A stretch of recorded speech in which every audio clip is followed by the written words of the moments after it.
It's May 27. Ayan. It's our anniversary. 7 years. 7 years ako nagtiis. Charot. 7 years siyang nagtiis. 7 years ako nagtiis. Diba? May pupuntahan kami ngayon. Pupunta kami ng MOE, diba? Napaka-special. Galing niya mag-isip eh. At kakaiba yung gagawin namin. Manonood kami ng sine. Amazing. Matagal na namin hindi na after 1 year. Ngayon lang kami manonood ng sine magkasama. So yan guys, nasa Mall of the Emirates na tayo. And yung movie is magsa-start ng 7:30. At papanoorin natin syempre walang iba kundi si Tom Cruise, Mission Impossible. Yan. Para sa mga tita, titos.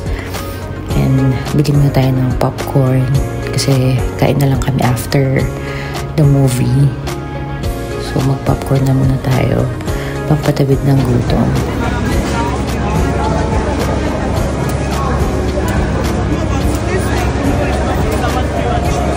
Okay. So we need to buy separate for the drink. Which drink do you want to buy? Soft drinks? Pepsi?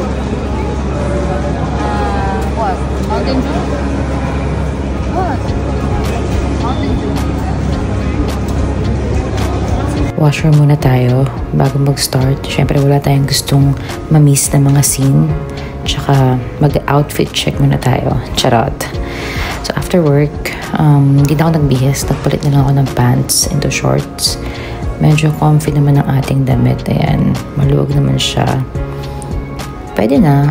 Pwede na to. Oh my gosh, original din pala si Lilo and Stitch.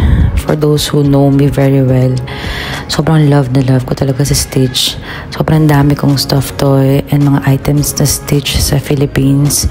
Pero syempre nung nag-move tayo sa Dubai and nag-edad na tayo, so ginive up na natin yung mga gamit na yon. Pero I still love him, of course. And ayan, papasok na tayo sa sine. So, Cinema 4 tayo. And past 7:30 na dyan. Pero hindi kami nagmamadali kasi I don't think so na magsa-start siya na early. Siyempre, meron pa mga advertisements. So, ayan. Mag-8 na ata siya nag-start. And grabe guys, nakakaloka. Umabot siya na almost 3 hours. So, parang natapos siya mag-11 na. And then si mall is magsasara ng 11. Hindi pa kami nagde-dinner. And sarado na yung mga restaurants for sure. So, wala kaming choice kung di umuwi na lang talaga. And dumaan muna pala kami sa Carrefour, sa grocery kasi bukas naman to hanggang 1 AM.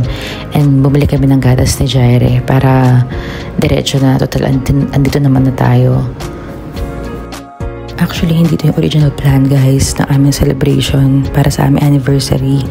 Parang nag-book ako ng dinner for 2. Pero since showing nga si Mission Impossible, mas pinili namin manood ng sine kasi parang 2 years ago na ata yung last namin nood ng sine dalawa. Kasi syempre pag naging magulang ka na talaga, mag-iiba na yung mga priorities mo sa buhay. Mas pipiliin mo na alagaan mo na yung anak mo, yung kapakanan mo na ng anak mo bago yung kayong dalawang mag-asawa. Pero syempre since medyo malaki na si Jaire, so 1 na siya and andyan si mother. So nag-make kami ng time para at least ma-celebrate man yung aming anniversary, diba? And regarding sa movie, syempre kung talagang sinusubaybayan mo itong Mission Impossible, sobrang ganda talaga niya. Lalong-lalo na yung mga titos and titas, mga batang 90s. Yan, pang matanda nga daw yung movie pero I don't care. Sobrang ganda niya para sa akin. Lalo na kung napanood mo yung part 1. And itong part 2 nung napanood ko siya, parang grabe naman yung writer niya to. Parang grabe yung knowledge niya. Paano niya nasulat. Anyway, it's a good movie. And I recommend you to watch it. And thank you guys for watching our vlogs. See you soon. Bye!